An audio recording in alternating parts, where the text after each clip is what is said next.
Welcome back to another episode of the Behavioral Economics and Marketing Podcast series. This is Sandra Thomas-Comenole. In this episode, we will define and describe delegation. So jumping in, what is delegation? Delegation is the distribution and assignment of authority to another person to carry out specific activities.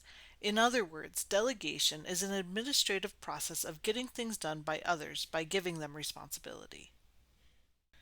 And why is it important?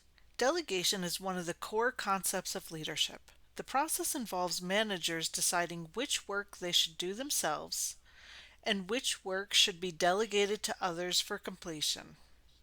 Through delegation, leaders can break down a big project into smaller parts to divide among various employees.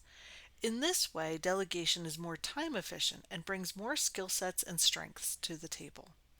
From an employee standpoint, delegation can empower employees with opportunities to grow in skill and experience.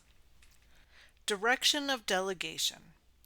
Delegation generally occurs from a manager to a subordinate. Delegation can also occur laterally. Delegation rarely occurs from subordinate to a manager. However, there are circumstances where that can occur. For example, if a subordinate is the leader of a committee to which the manager is a member, the subordinate, as a leader of the committee, can assign tasks to a manager who is a member of the committee. Process of delegation. It is important to understand that delegation is a two-way process involving both the manager who wishes to delegate and the subordinate to whom the task is to be delegated. The process generally falls within the following steps. Number 1, strategy. The first and most important step is to develop a strategy for the duties or project at hand. The strategy would include clear definitions of goals, processes, deadlines, and KPIs, as well as deciding which subordinate would be optimal for the task. When deciding who to delegate the task to, some of the variables to consider are if there are any team members with experience or training in doing the task, enthusiasm for the task, current workload, and having the necessary tools, authority, and equipment. To illustrate, imagine that you need an HTML file created, but do not have an employee specifically hired for this task. You may have several employees that have skills or training in web design, but some of those team members may have a lot on their plate.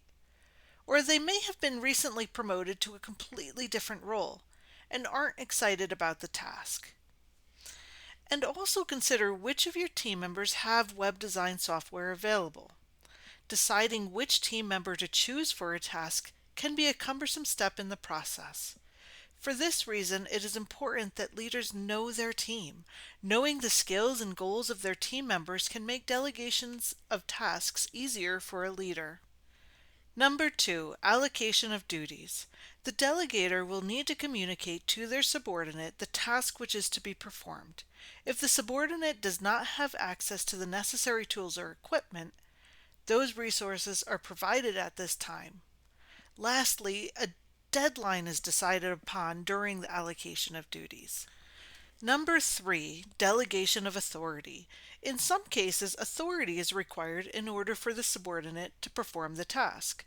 The required authority is granted to the employee when the task is delegated. Number 4, assignment of responsibilities. When authority is delegated, the subordinate is assigned with the responsibility of this task. When someone is given the rights to complete a task, they are assigned with the corresponding obligation to perform. Responsibility itself cannot be entirely delegated. A leader must still operate under equal responsibility to the delegated authority. Number 5, creation of accountability. At the completion of the delegation process, it is essential that the manager creates accountability through the establishment of KPIs, and subordinates must be answerable for the tasks which they have been authorized to carry out. Keeping in mind that complete responsibility cannot be entirely delegated. Principles of delegation. There are a number of principles which are essential to understanding and implementing the process of delegation. Here are a few of the most important principles of delegation. Number 1, principle of result expected. Duties are assigned in terms of expected results. For this, the subordinate must know what activities they are to undertake and what results they are to show. When goals are decided and they know the criteria on the basis of which their performance is going to be evaluated, the subordinate must channel their efforts to realize that goal. Number 2, principle of parity of authority and responsibility. If anyone is assigned any duty, she or he must be vested with requisite authority to carry out this responsibility.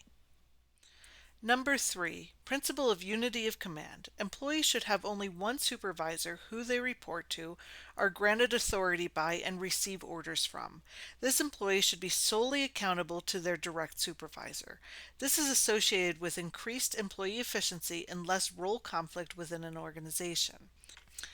Many companies choose not to have a linear chain of command, especially for certain positions that straddle multiple units in the organization.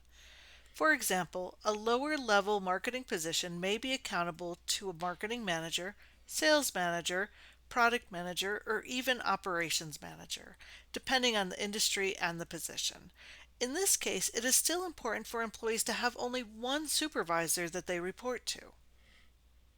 There are many instances where having multiple supervisors or accountability will create a problem. One of my favorite examples is from one of my first jobs as a cashier at a grocery store. During any given shift, there were often multiple supervisors and managers that the cashiers reported to, including shift supervisors, front-end managers, and floor supervisors. And one time in particular, I had a manager come over to me a few minutes before the end of my shift and told me to turn off my light. 2 minutes later, a different manager came over and told me to turn my light back on because I still had a few minutes left. This is a simple illustration of how reporting to too many managers can cause a problem. The principle of unity of command is a particularly interesting principle, as many small businesses do not have clear chains of command, but instead will have an upper management and subordinates. The subordinates might not directly report to every member of the upper management or even a single manager. This nonlinear chain of command can be confusing for employees. Moving on, number 4, the Scalar principle. The Scalar principle asserts that there are clear and formal lines of hierarchical authority within an organization.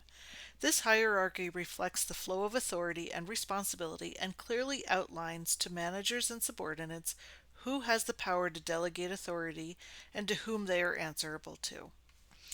Number 5, principle of exception. The principle of exception asserts that employees should be given complete freedom to fulfill their responsibilities within the purview of their authority.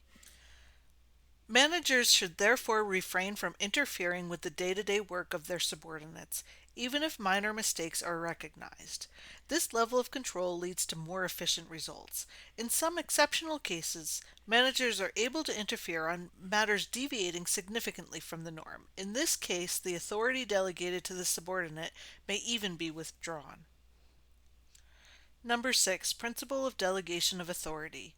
Only delegation of authority is possible. Responsibility can never be truly delegated. It is only shared. Responsibility could be reduced and help can be taken in getting the assigned work accomplished according to instructions. An executive therefore delegates their authority, but even after such delegation, they still remain responsible for the assigned job.